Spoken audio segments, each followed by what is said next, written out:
Well, good afternoon, and thanks again for joining us today. I hope that everybody had a nice weekend. Before we talk about the path forward, I want to remind everyone of where we have been. Virginia saw its first COVID positive case on March the 7th, just shy of 2 months ago. Our lives have changed drastically since then. At that time, across the country, Americans feared that hospitals would be overwhelmed. We worried we wouldn't have enough ICU beds or ventilators. We knew we didn't have enough PPE or testing supplies. So here in Virginia, we asked you to stay home. We issued restrictions on businesses and gatherings, urged houses of worship to give sermons online, and moved restaurants to takeout and home delivery. Businesses moved to telework and online meetings. We put a hold on elective surgeries, and we all learned a new term, actually 2 terms, social distancing and physical distancing. We put these restrictions into place, and we waited to see if we were able to flatten the curve. And while we waited, our team monitored data, built new PPE supply chains, strengthened our unemployment system, planned for alternative care facilities, and strengthened the testing system, among other steps. And everyone in Virginia made sacrifices, but everything you have done has truly made a difference. We flattened the curve, and our hospitals have not been overwhelmed. I am keenly aware that it has come with a tremendous cost. Now we can start to move into a new phase of our response. But at the same time, I want to make it very clear. This virus is still here. It has not gone away, and it will not go away until we have a vaccination. And that may be hopefully at the end of this year or another year or 2. So all of our efforts have slowed its spread, but they have not cured the disease. We must figure out a path forward, but we must always be aware that this virus is still with us. Even when we ease some restrictions, we must continue to behave more cautiously than before. We must not relax our vigilance or think that the risk has passed, especially for our most vulnerable populations, the elderly and those with underlying medical conditions. To be clear, we are not entering phase 1 today, nor this week. Based on the data, I expect that we may be able to enter it as soon as next week. Today, I'm going to outline what our phased approach of easing restrictions will look like and when that will happen. We anticipate 3 phases. You'll still be safer at home. Large gatherings are still a bad idea. It means continued social distancing, teleworking, and face coverings. But it also means that we're moving forward. Phase 1 includes guidelines for all businesses to enhance physical distancing, do more cleaning and disinfecting, and promote workplace safety. So let's look at each of these. To promote physical distancing, companies should establish policies to keep coworkers and customers physically separated, with clear signs to communicate the rules. It means limited gatherings, like conferences and trade shows, and keeping those as short as possible when they do need to happen. And it may mean wearing face coverings at work. More cleaning and disinfecting means practicing routine cleaning and disinfection of hard surfaces. To protect our workers, it means setting schedules that allow for short breaks so workers can wash their hands frequently, and making sure there's a safe place for them to do so. And workplace safety is critical. Measures like these are important for all businesses. In addition, we will be publishing additional guidelines for specific industries, including restaurants, retail, fitness, personal care, and grooming, as well as entertainment. But here's the bottom line.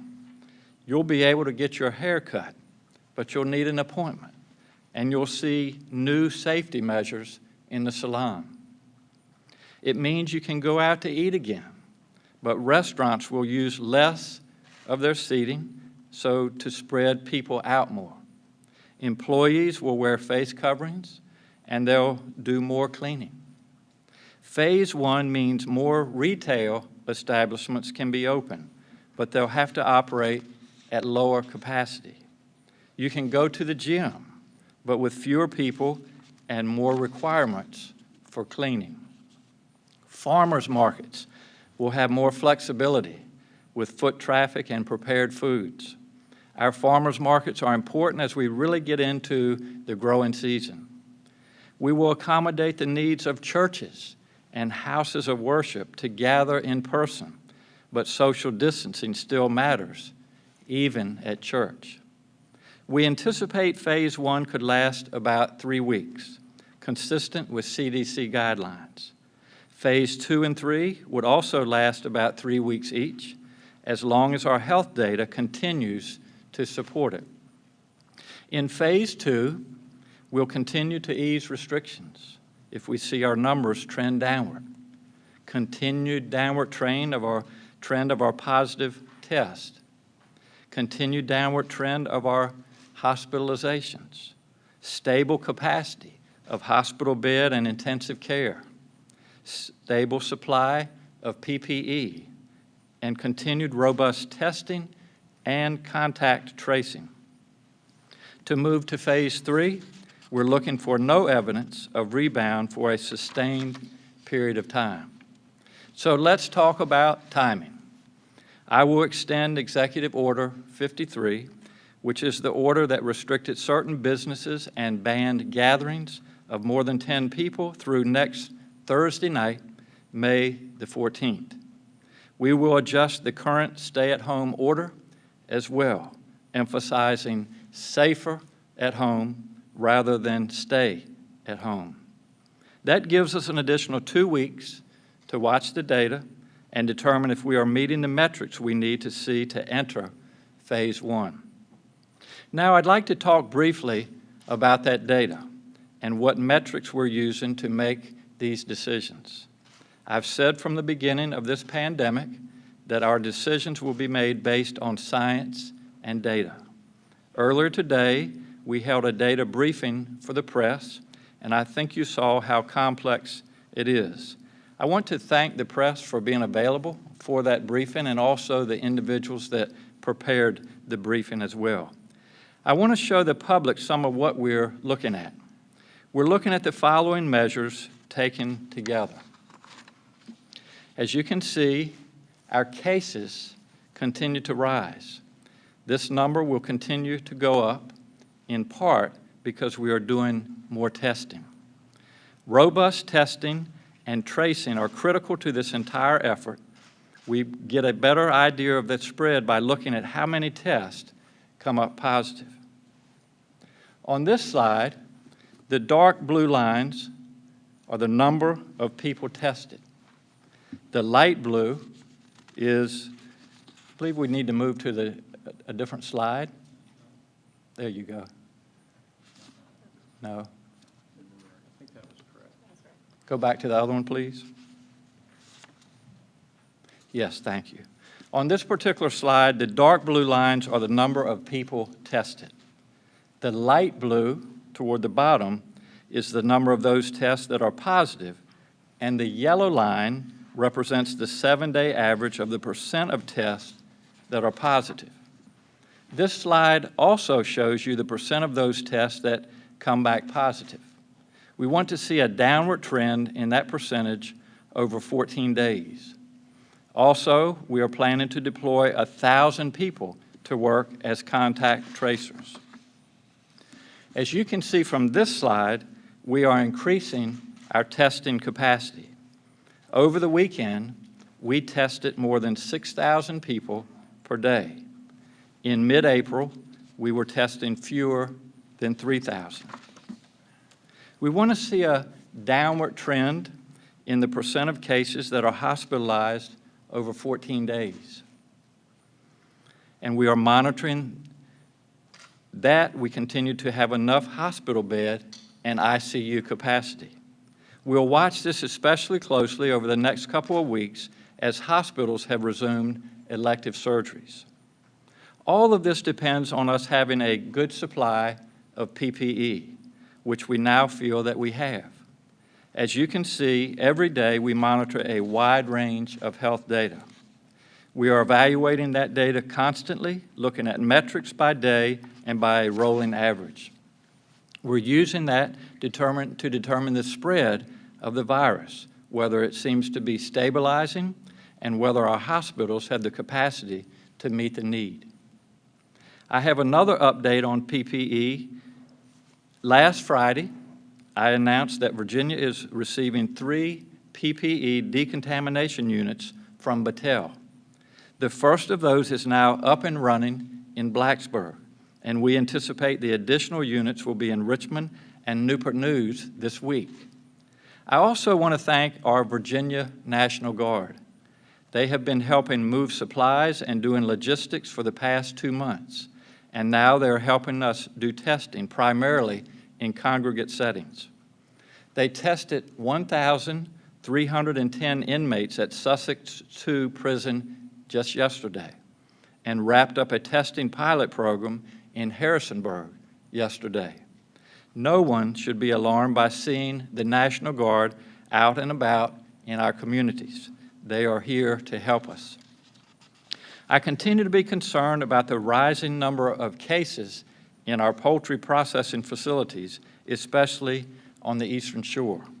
The Eastern Shore Health District now reports more than 260 cases associated with the 2 plants in Accomack County. Since I joined Governors Hogan and Carney in sending a letter to the President just over a week ago, teams of specialists from the CDC have come to each of our 3 states to help.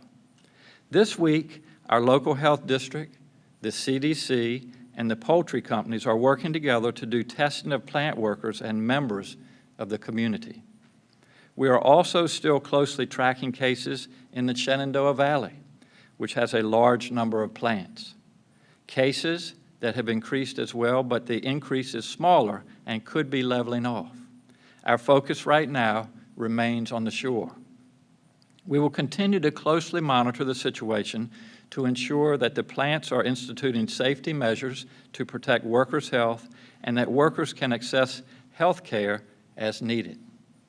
Finally, today marks the start of 2 weeks, Teacher Appreciation Week and Virginia's first Resilience Week.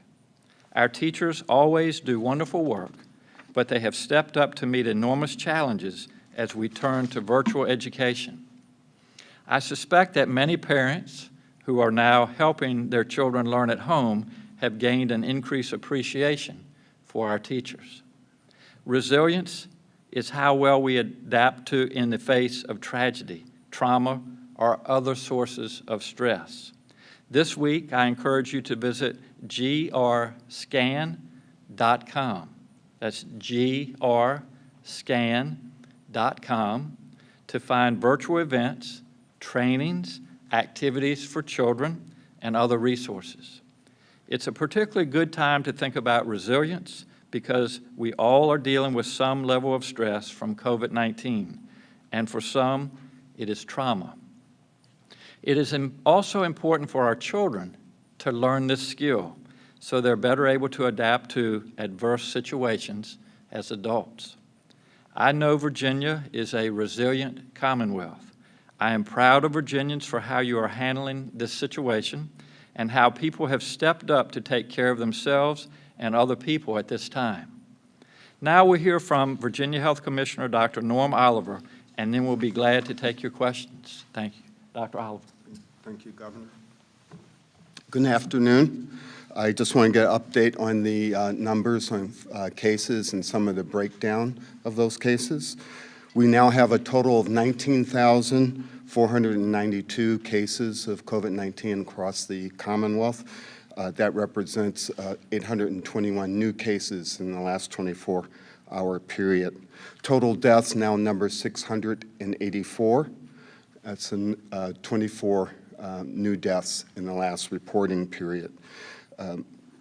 We have a total number of tests that we have recorded of 122,788, and that number continues to rise. Outbreaks in the state are at 239. The majority of those outbreaks are in long-term care facilities. As before, the percent of cases that are in communities of color continue to be disproportionately high. African American cases is 3,469 out of the 13,433 for which we have race and ethnicity data. That's about 26%. And Latinx cases are 4,649 out of that same 13,433 for about 35% of that number.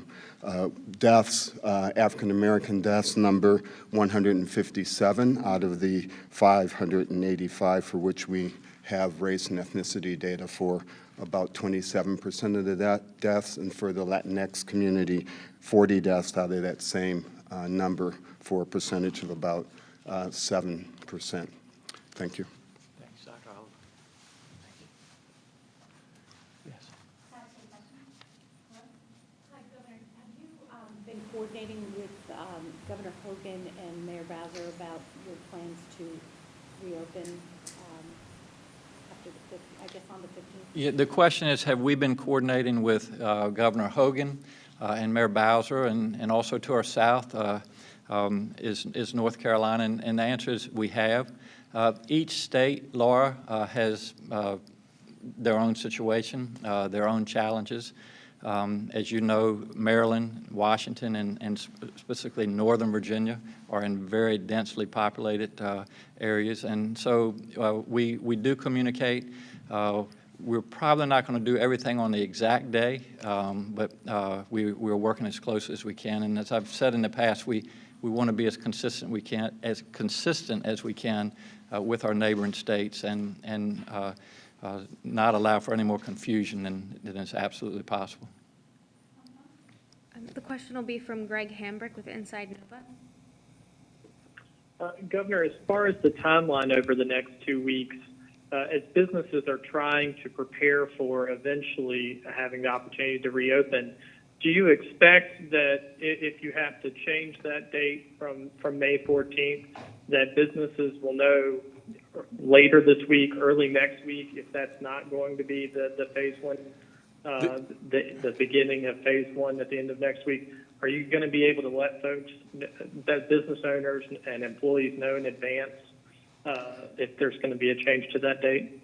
The question, and it's a great question, I appreciate the question, is if, as we anticipate moving into phase one on May the 15th, if things change, will we be able to give some advance notice? And certainly I would do everything that I can to give as much notice as possible. But, you know, I think as we look at the trends, especially with our number of cases and our percent positives, as we look at our hospital capacity, as we look at our supply of PPE, our ability to test, continue to monitor this as we move forward, I anticipate moving into phase one on the 15th, which would be Friday, a week from this Friday. Yeah, a couple of questions. I was wondering, first, is there any one metric that you're considering more heavily than others when making these decisions? And then I've also heard from doctors, you know, in the private settings, that there's still a major shortage of swabs that's precluding more widespread testing. Does the state have a plan to mitigate that? And do you think that because of those limits, you're catching enough cases to really know and avoid a spike once businesses reopen? Great question. It's a two-part question. The first part of the question was any particular metric that I follow. And Kate, I appreciate the question. Every morning when I come to work, which is fairly early, I look at the number of new cases and I look at the number of deaths. And that is very powerful. We continue to see an increased number of positive cases, and our deaths vary from 25 to 40, and that's still something that we see every day. So that's probably the most powerful piece of data to me. Every life is important, but when we see 25 to 40 additional deaths each day, that gets my attention in the morning.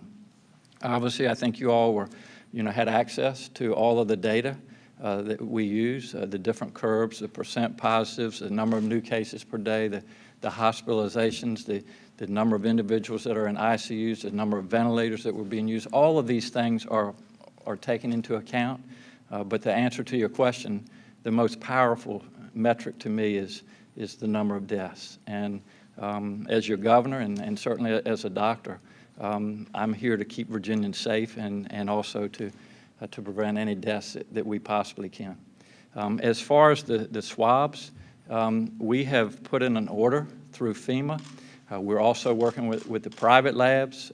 We're working with the hospitals, with the universities and colleges. And while we don't have as many swabs as we would like, we anticipate the number of swabs going up as the demand goes up. So as you've heard Dr. Remley talk, a week or so ago we were at 2,000 tests a day. We're now up to 6,000 plus or minus, depending on what day it is and whether it's the weekend. And our goal is to get to 10,000 tests a day, and we're confident. I mean, there's no guarantees, but we're confident with our supply chain that we'll have the swabs necessary to move to that goal. The next question will be from Alan Suderman with the Associated Press. Hi, Governor. Where are you in terms of opening some of the more rural parts earlier? I know some Republicans have been very vocal about reopening in parts where there's not a lot of cases. The question, I believe, from Alan Suderman was regarding the regional approach and whether some areas of Virginia could be open prior to others. A couple comments I would make, Alan. We have had a great group of business leaders across Virginia, some of whom are from rural areas. And the overwhelming advice coming from them is to do this as a Commonwealth rather than by region. And just I'll give you one example, and I've told you this before.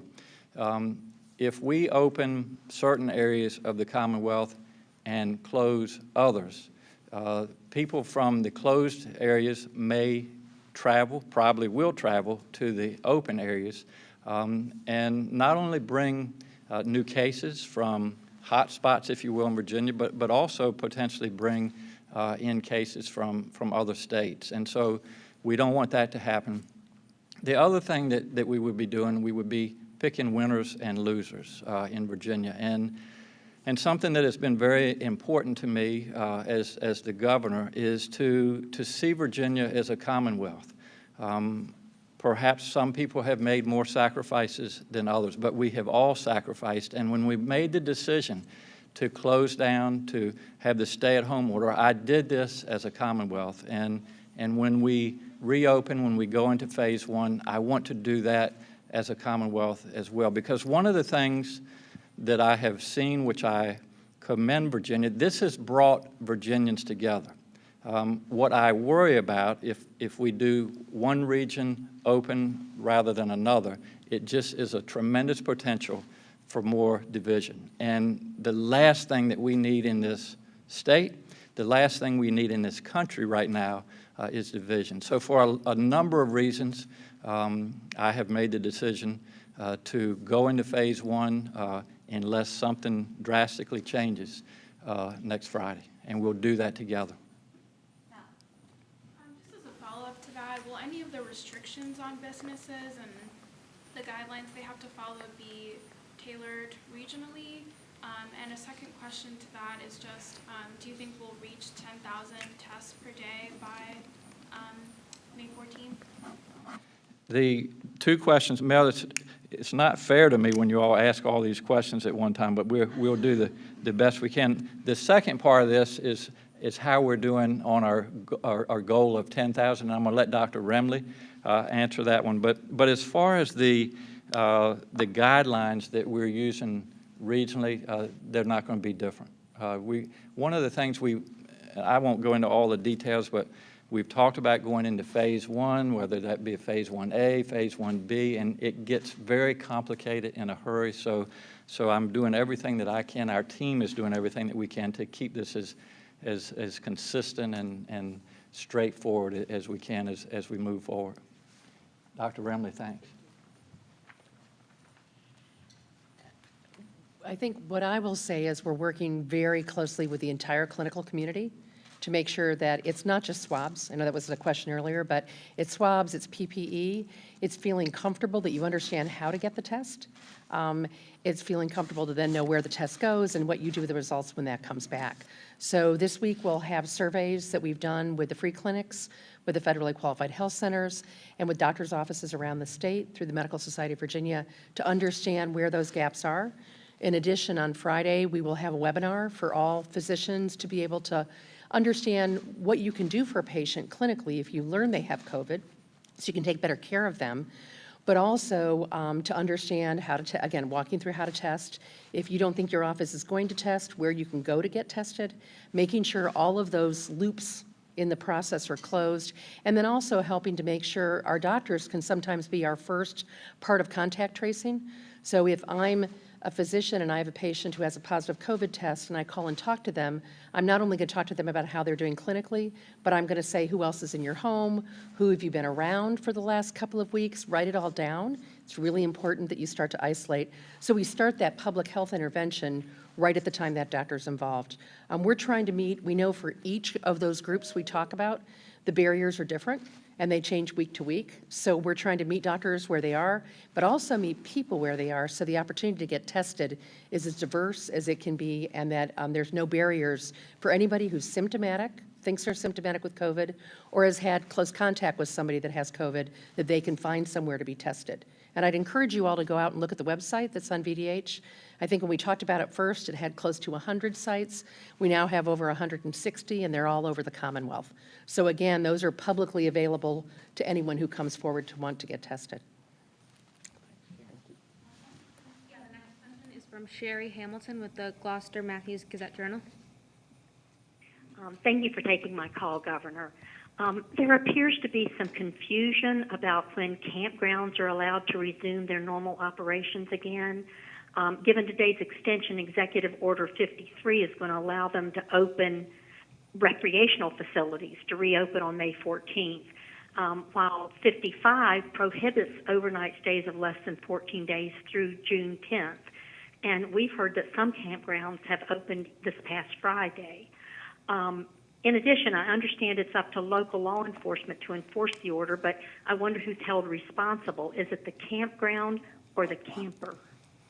The question is regarding campgrounds, and I anticipated coming into this press conference and a lot of questions about what about this, what about that, and we will certainly clarify those guidelines as we move through this week. But our intentions, and it will be with some guidelines, will be to reopen our campgrounds, both private campgrounds and also our state campgrounds.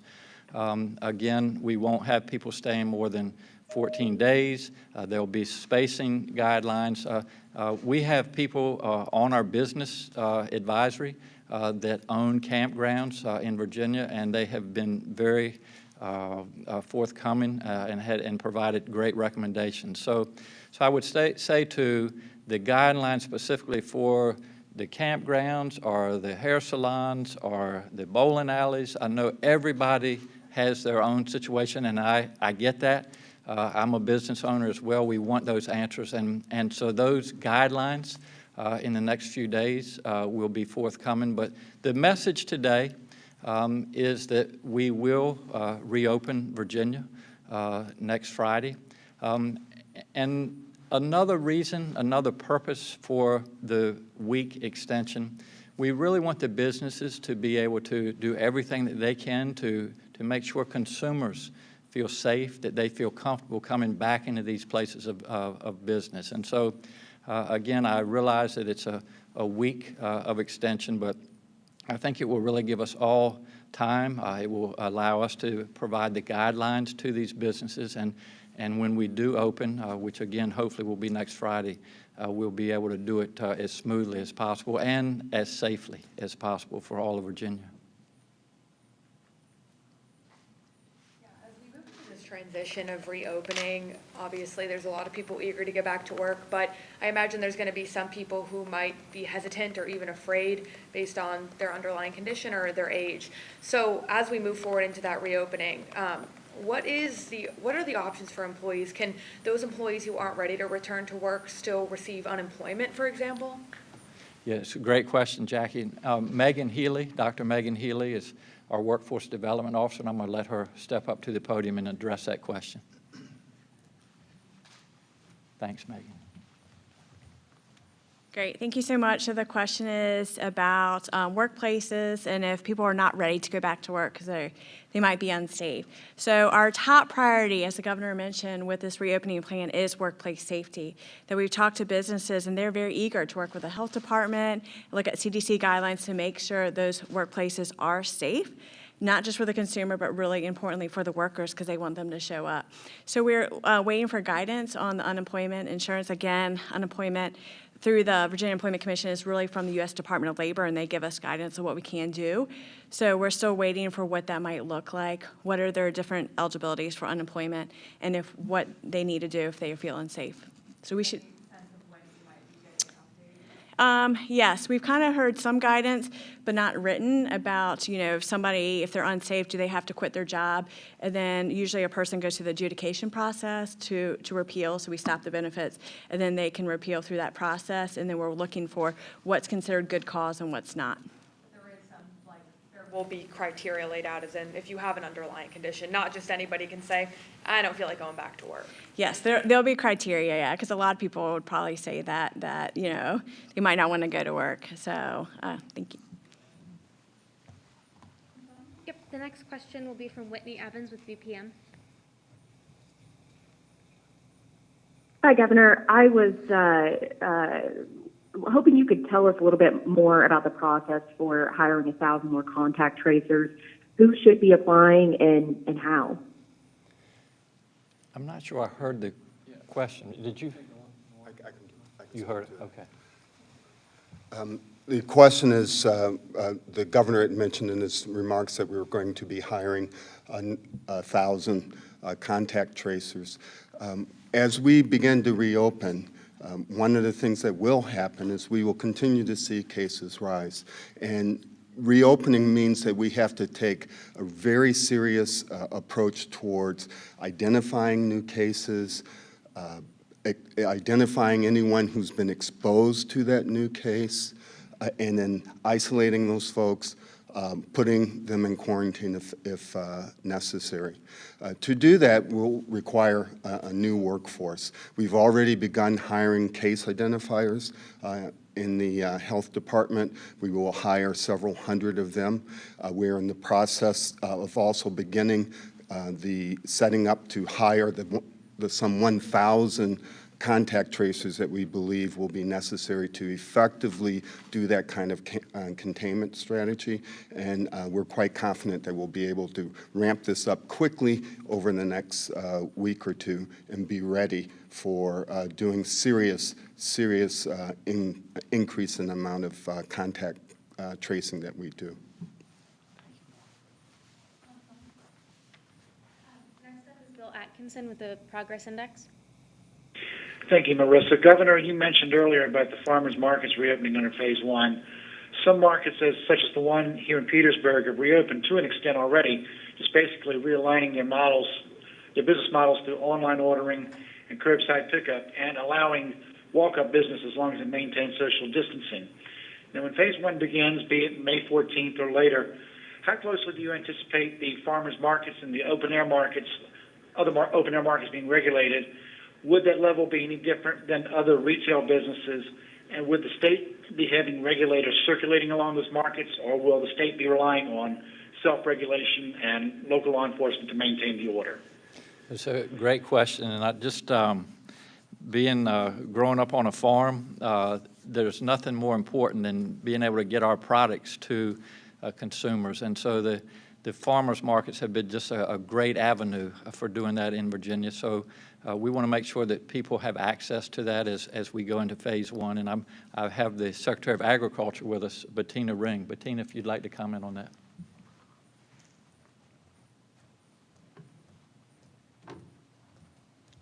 Thank you, Governor.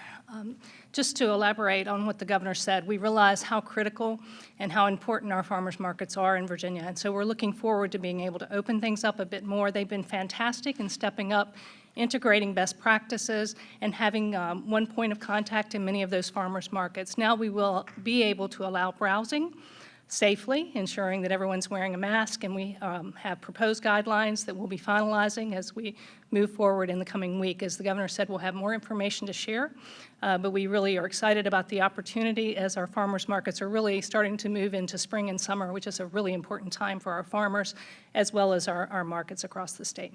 Thank you for the question. Thanks, Bettina. Two-parter, I know you just said this, not down for those really, but first, for some of the stopgap measures that you've put in place during this pandemic, the one that just springs to mind is allowing mixed drinks to be sold for pickup. How long do you consider those things to be continued to be allowed? And also, any response to the lawsuit from the Chincoteague Church challenging your executive order and the DOJ filing that statement of interest? The two questions, I'm going to take the first one, and I'm going to let someone that practices law handle the second one. As far as the mixed drinks, it's a good question. How long we will continue to allow those that order from the restaurants for takeout and delivery. I haven't addressed that specifically with the ABC, but it's certainly something that we can talk about. But just in general, as long as restaurants are not at their full capacity and having to rely on takeout and home delivery, I would anticipate that policy staying in effect throughout that time. So, Rita, if you'd like to address the second part of the question was the case over on the Eastern Shore regarding the place of worship. Thank you, Governor. Thanks, Rita. Rita Davis, Counsel to the Governor. If I understand the question is the administration's response to the Chincoteague lawsuit. Many of you may know that the Lighthouse Fellowship Church sued the governor about a week ago alleging First Amendment violations on the U.S. Constitution in acting on his executive actions 53 and 55. They sought a preliminary injunction and a temporary restraining order. On Friday, the Eastern District of Virginia denied those claims in a 30-page opinion. Since that time, the plaintiffs have appealed, and the Department of Justice has entered a statement of interest on behalf of the church. The statement of interest essentially says, while not questioning the governor's underlying authority, it does suggest to the court that the emergency executive actions create some sort of disparity between religious institutions and secular businesses. While the administration applauds and encourages the Department of Justice for standing up for Virginia's civil liberties, we continue to believe that the governor's authority was both prudent, necessary, and constitutional, and we look forward to the Fourth Circuit affirming. Governor, when it comes to those who see you make these orders, if you will, and they are frustrated, how would you respond to those who don't understand it? They think that you are, as your counsel mentioned, not following the Constitution. Also, the president mentioned that he met with governors, and only one governor from Washington State said, well, he was on the phone with you all, said that one governor said they needed any kind of supplies? You mentioned swabs and PPE. Do you have everything you need? Were you on that call with the president, who said that none of you governors, except one, asked for any additional items? Does Virginia really have everything that you need? The second part of your question is as far as supplies. I'm not going to go through the whole history of dealing with this pandemic, but we have, since early in March, been fighting a biological war here in not only Virginia, but in this country and in this world. And having been in the Army, while I was trained in biological war, I never experienced a biological war, but I was in a conflict. And essentially what we've been asked to do as governors is to fight this war without any supplies. It's like sending your Army or your Navy off with no weapons, no ammunition. And so we started from ground zero competing for PPE. You've heard us talk about that every day. Competing for, believe it or not, the swabs to be able to do these tests. And so in the last couple of weeks, I commend what is going on in Washington, because finally FEMA has stepped up and has communicated with governors, not only with supplies, but also financial resources. As you know, we had the CARES Act. So we're in a much better place today regarding what's coming from Washington, but we started basically 2 months behind because we had to really go out and do this on our own. So while I listen, I don't always ask questions personally of the president, but I listen to the phone calls and also hear the other governors' requests. And what the other governors are requesting is not unique to their state. It's what we're all dealing with. So, but I would commend the leadership in Washington over the last couple of weeks because not only the financial resources, but the PPE and the testing supplies that we need to increase our capacity they've been helpful in that regard. I think the first part of your question was also interesting. And how have my decisions affected Virginians? How have they affected businesses? And have they been constitutional? And starting with the constitutionality, everything that we do is based on our Constitution. As you know, some of it has been questioned. We have prevailed in most cases. So we try to do everything that we can to abide by our Constitution. Also, my decisions are made to protect Virginians, to keep Virginians healthy and safe, and to prevent deaths. And I understand people have made sacrifices. I understand people are upset by our decisions, but I'm not standing up here to punish people. I'm standing up here representing 8.5 million Virginians and doing what's in the best interest of them to keep them safe, to get this health crisis behind us, and to get our economy up and running again. And that's what I come to work to do every day, and that's what I'll continue to do for the next year and a half as long as I'm governor. One last quick thing. When you're on the phone with the president, why not say, Mr. President, we need more PPE, we need more swabs? We have, yes. Yes, thank you all again for being here. I think some really important information that goes out to Virginia today. And what I wanted to just comment in closing is anytime there's a crisis, anytime there's a tragedy, an unfortunate situation, we must as a society look at trying to bring some good from it. What is the silver lining to all this, and how can we learn, and how can we do better the next day? How can we prepare if this ever happens again? And so there are some really hopeful things going on. I just wanted to mention a few of them. I'm sure you are aware of some of them. Number one is that there are pharmaceutical companies, there are colleges and universities that are working just as fast as they can to find treatments for viral pandemics like the one we're experiencing. And as you all heard, remdesivir is an antiviral agent, kind of like an antibiotic treats bacteria. An antiviral agent treats viruses. And so the studies that have been done thus far are very promising for remdesivir, and now the FDA has approved that. That is good news for people that contract COVID-19.